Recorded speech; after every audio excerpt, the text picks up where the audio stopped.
Hello everybody and welcome back to Juno New Origins, where we are currently working on this Luna Impactor mission. We were going to do Silero Flyby, but the Luna Impactor ended up being, timing-wise, much more of a thing that we needed to get done. So that seems absolutely fine for now. We need to launch with an Impactor. And I'm not sure if we have enough DV to land with under 100 meters per second. We'll take a look at that. So currently we have in here this exploration probe. Let's get rid of that. And we know that we need to put in our payload. This is the Satellite Impactor, designed to impact the surface of Drew's moons, but not too hard. So we're going to put that in right there. And we're going to... What is the mass of that? Okay. It is 1.1 tons. So that's relatively heavy. Noted. Well, let's see if we've got what we need to do this. So we just need to launch ourselves here from the alley pad. We'll launch this off and get ourselves into a reasonable orbit here before we transfer over to Luna and look for an impact. So that'll be okay. The question is, do we have the Delta V to slow it down enough? But let's go for now. And this will be reasonably fine. We know we have a few issues here. I'm wondering why this is clipping out over here right now. Hang on. We can't pause it here. We're going the wrong direction. Did this get placed not in the center point? Hang on. Let's check that. We appear to have offset mass here. Or is it just not even mass? It's placed in the center point. Why was it clipping out there?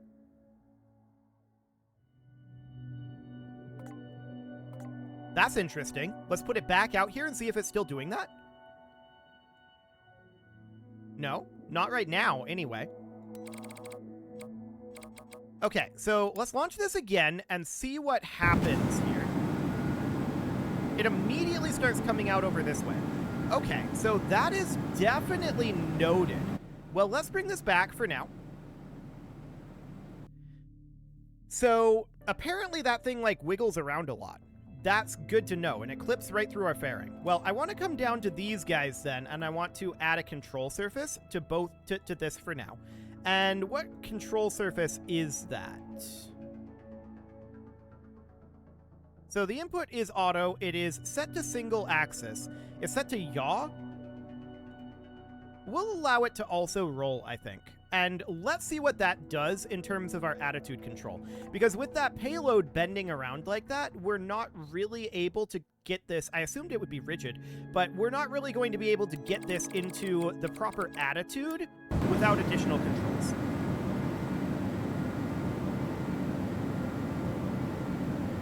Okay, yeah, you can see with those control surfaces, we're doing better. I'm not going to call it great, but it is better.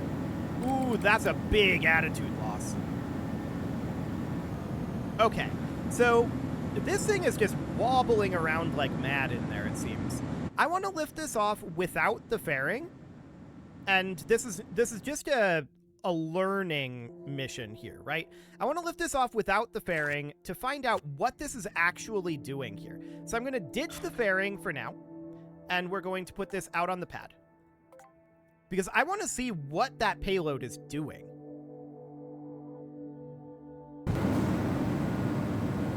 Oh. Oh. It's a staging issue. Okay, that explains a lot. So that's fine. We'll take this back, and we need to put our fairing back on. So can we still undo as of right now? Yes, we can. Okay. So I want to make sure that these control surfaces are on here. They are. And that, of course, means that our staging has the satellite impactor here. So I want to add a stage. The satellite impactor goes in stage 5. Okay. So the problem was just staging. That makes a lot of sense. So now we can launch this, and the question is, do we have the Delta V to impact this at a low enough speed? So the impact has to be at... I'm wondering here, because we have to release it, right? I'm not sure how that contract is set up. we have to release it at under 100 meters per second, or does it have to impact at under 100 meters per second? Because those are very different things. We'll have to find that out. Okay, so now we can launch this without it wiggling all over, in theory. And we do have the control surfaces on here, which should give us much better control on our ascent stage. We can see we are definitely angling significantly better. So we're just going to put ourselves right about here for the moment. And we're going to wait for these side boosters to burn on out. We're heading towards prograde. We're currently trying to fight our way back over to here, but that's okay. Side boosters are almost burnt out. And they're gone. Get out of here, side boosters. Excellent. Let's just lock velocity to prograde for right now.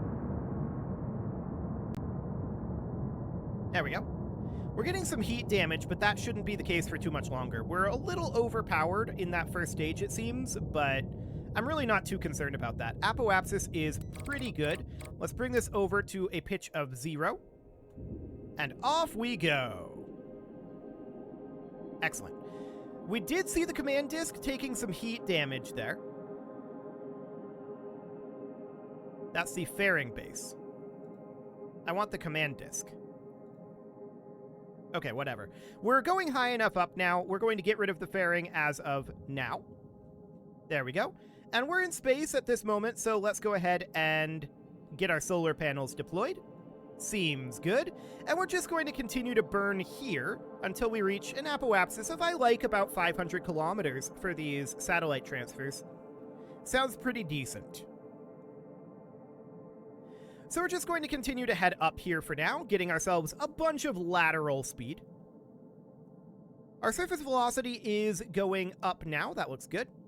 And we can see we're at 1.5 kilometers per second laterally. So that looks absolutely excellent. That apoapsis is just going to continue to increase for now. This is going to be a fairly long burn. That is understood.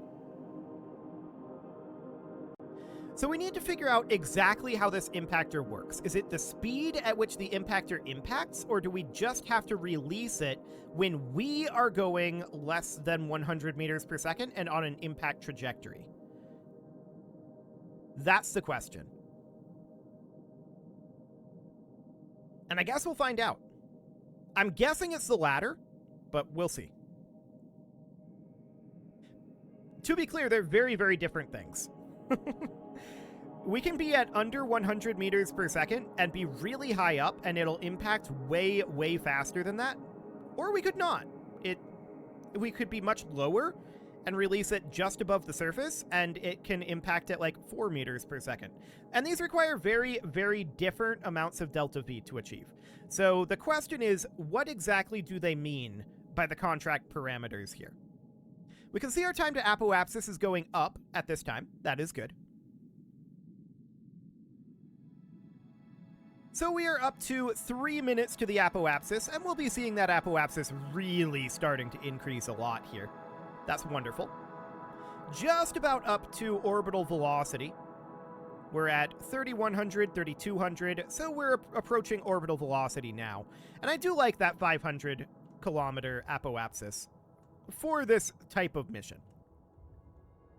Buys us a lot of time, puts us in an actual orbit to begin with as well.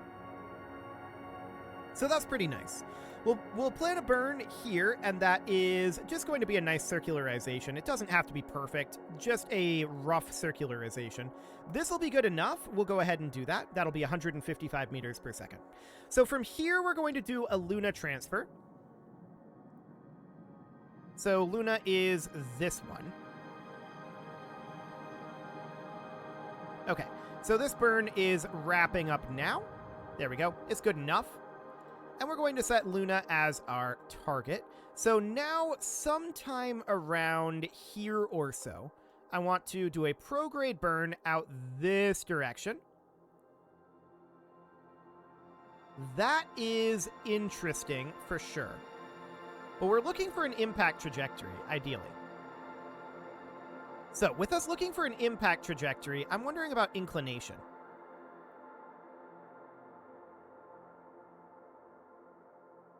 So the inclination here is 5.48 degrees. And you can see here, we're definitely not in the right inclination. So I think an inclination change does make a lot of sense here. So the inclination here, let's see, our inclination should be, select the small sat launcher. Our inclination is 5.48. Luna's inclination is 1.72. So that's what we need to do. We need to plan a burn at the target descending node for an inclination of 1.72 degrees in theory. And I'll double check this.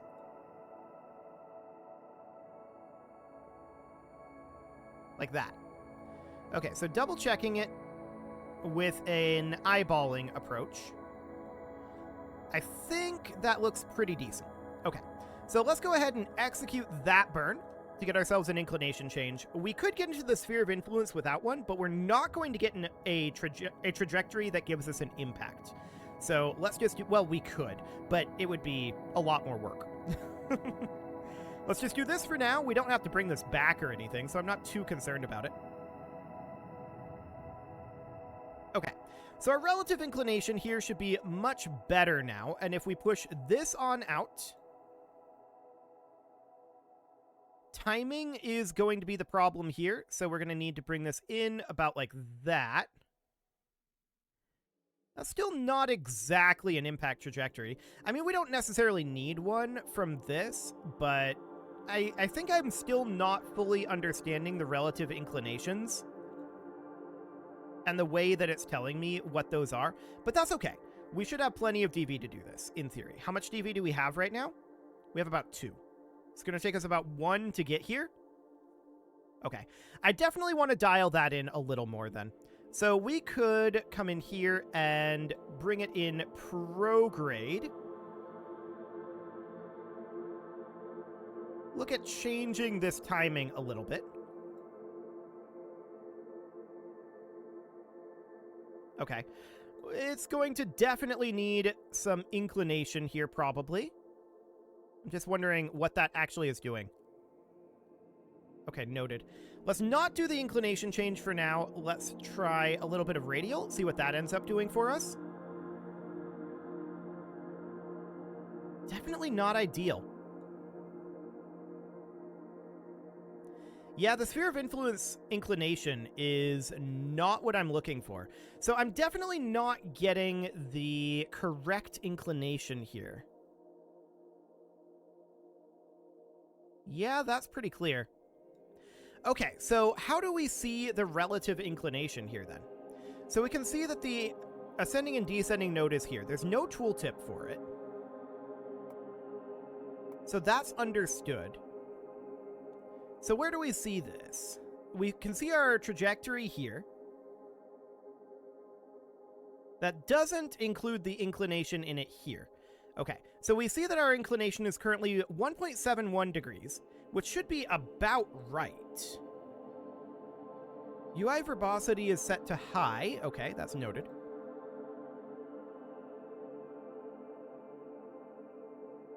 Okay, well, we're just going to have to try to tune this a bit. So that's absolutely fine.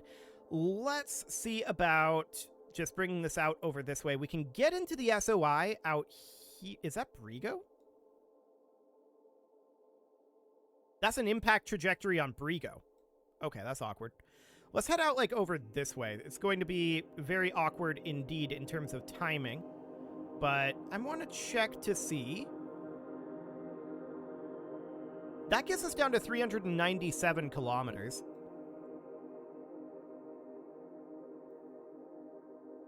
Okay, let's turn down the sensitivity quite a lot. Hang on.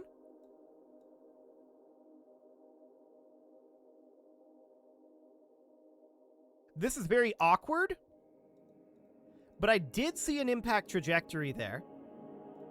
Let's turn this way down to 1% sensitivity. That's an impact trajectory, but not on this first encounter. That's an impact trajectory on the second encounter. You know what? I'm going to do this, but I'm not actually going to take this here. This is probably fine. Okay, let's go ahead and execute this burn. And the question is, do we have enough DV to do this? Well, on the second encounter, we would certainly have a impact trajectory, but I doubt we would be able to slow that down enough. Okay, let's just move forward here at 2x. We need to push this out and get this encounter. I'm interested in potentially altering this orbit in some funky ways. We'll get there.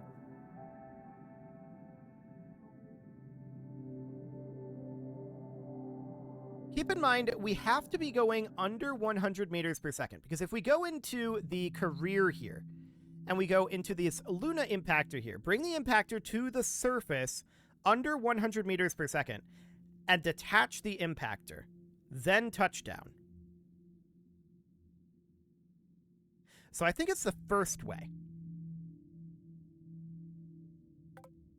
Okay, noted. So I think I know what it's asking us to do here. We'll see if we have enough DV to do it. That was always the concern with this rocket design. Okay, so now we need to warp ahead to this encounter, which is going to be way out over here. So around we come, and we're going to bring this over. I want to warp forward a little faster than this for sure. Into the SOI. There we go. And now what I want to do is I want to, sometime around here, I want to burn a bit retrograde.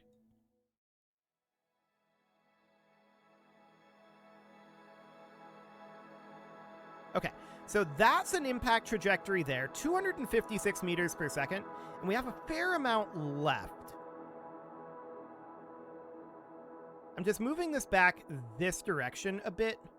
I don't necessarily love where we're impacting. We could bring it back a little further to be something like this and be impacting on the day side, but that is a lot more DV.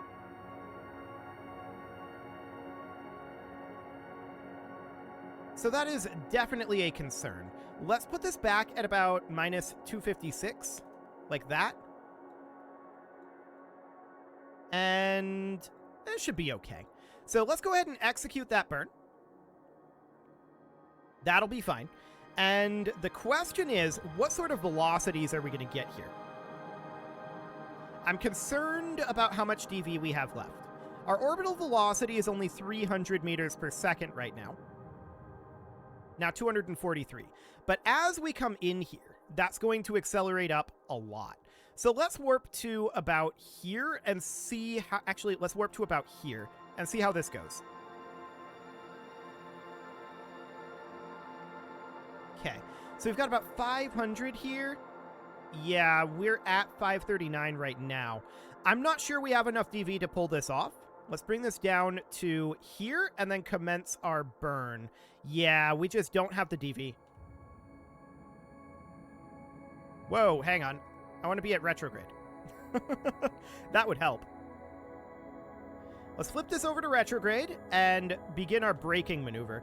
So under 100 meters per second release speed.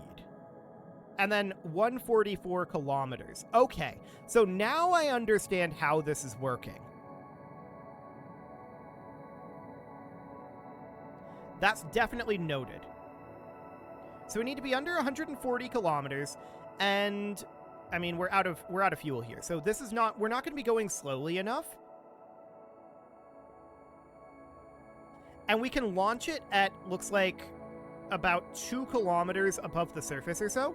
I'm going to warp forward and see if we can get a better handle on what that release altitude is. Okay, so 95 kilometers, 94, 92. So it's about 2.5 kilometers above the surface. Okay. So now we know how that works. We can undo that, and we're going to need a little bit more DV to make this actually happen. This is a pretty heavy payload, but we can definitely stretch this. We've got overpower in this stage, so that sounds good. Let's put this about here, stretch this up to about 7.5 meters. This is going to reduce the power of this stage fairly significantly, and that is definitely understood. I want to make this be like here. Okay, that'll be fine. So the thrust to weight here is lower. This is going to be lower as well. Let's see if this has enough to reach orbit now. But that should definitely be enough to get this mission completed, if we can achieve orbit. So we're going to put this at about, I'm going to do 60 degrees because we know our thrust to weight will be lower. And let's go.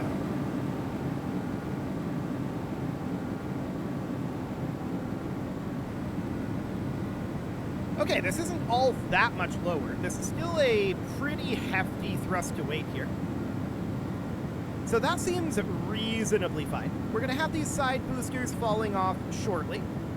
This time I'm not going to bother with the inclination change because we know that we're not really going to get too much out of that. So that'll get us an extra couple hundred meters per second as well. So that seems good. We're going to be losing our side boosters as well very shortly. There they go. Cool. And we'll just continue to push our way up. Apoapsis getting up nice and high. Let's just bring this right on over to 0 degrees, although we may have to have it be a little higher than that. Losing attitude here. That's fine. We're going to stage. And apparently that just immediately destroyed stuff there, but it's fine. We don't care about that stuff. It was going to get thrown away anyway. So we're just burning here at this position. Our surface velocity and orbital velocity aren't quite as high as we'd like, but this is absolutely understood. Our thrust to weight is quite low, and this is a concern, whether we're able to get to orbit in this position or not. Okay, so we're going to be ditching our fairing, which will increase our thrust to weight here in just a moment. Right now. And let's get our solar panels extended. But the question is, do we make it to orbit here? We're 2 minutes to the apoapsis right now. We see this apoapsis is a fair amount lower, but we do need to build up that lateral velocity. I'm betting we're going to have to burn vertically more. So let's just go ahead and lock to prograde for right now. I think that we're definitely going to need to get more altitude out of this. So let's just position here. I think our thrust to weight is a little too low for this. And that was always the concern about stretching this tank. These gnome engines, they just don't have all that much thrust to weight. They're not really intended for putting us into orbit. A third stage here might not be a bad idea. But we'll see what this ends up looking like. So we can see time to apoapsis is still going down at this point. We're a long ways away from that lateral velocity. So let's bring this up to a 45-degree pitch and see what that does to the time to apoapsis. That definitely slows it down. Yeah, lack of thrust to weight in this stage is definitely harming us. But this is achievable, I think. Time to apoapsis is still ticking down, but it's ticking down slowly. And that should be changing fairly soon here, in theory. We're still up to, or rather, we're almost up to 170 kilometers here. There we go. And our thrust to weight is still below 1.0, so this isn't shocking. This would be very, very good if we were already in orbit by the time it was activated. So a third stage, I think, is something to consider for sure.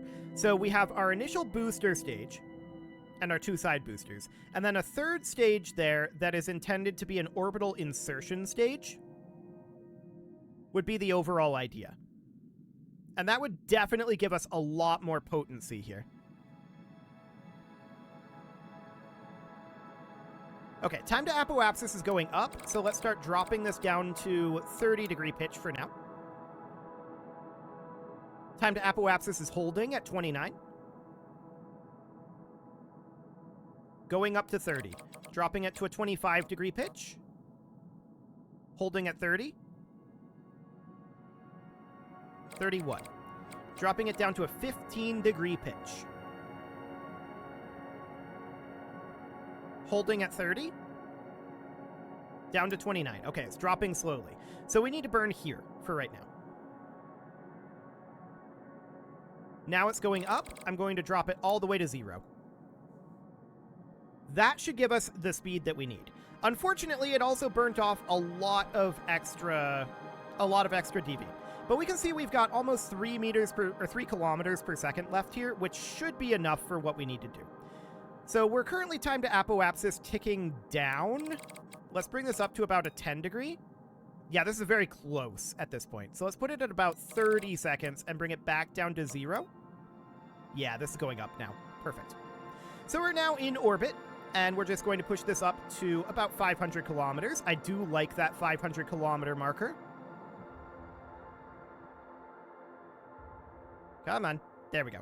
Okay, so something about like that, and then we would circularize this here. So we plan the burn at the apoapsis, bring this up into a rough circularization, and it would just be something kind of like this. So we'll go ahead and execute that, and then we're going to head out to Luna. This should definitely have the thrust to weight, or not the thrust to weight, rather, but this should definitely have the setup that we need here. What are we doing here? We're still in 2x. Okay. Can we stop this burn? Apparently we can't exit warp. Okay, well, I'm going to make a quick save here. I'm going to restart the game, and we'll be back next episode for this Luna Impactor. You can leave your offerings to the engagement gods in the form of likes, comments, subscribes, and bell ringings, and a very special thank you to all of the channel members for making this video possible, including ALS Gamer, Atala, Ali Lee, Dark Horse Xenocyte, Upper Cumberland Gamers, Nick Smarty, Dimitri H, Punching the Microphone, The Lounge STL, Kentogan, and all the rest. And of course, you. Thank you for watching. If you'd like to support the channel, you can click the join button down below the video, and as always, I will see you all next time.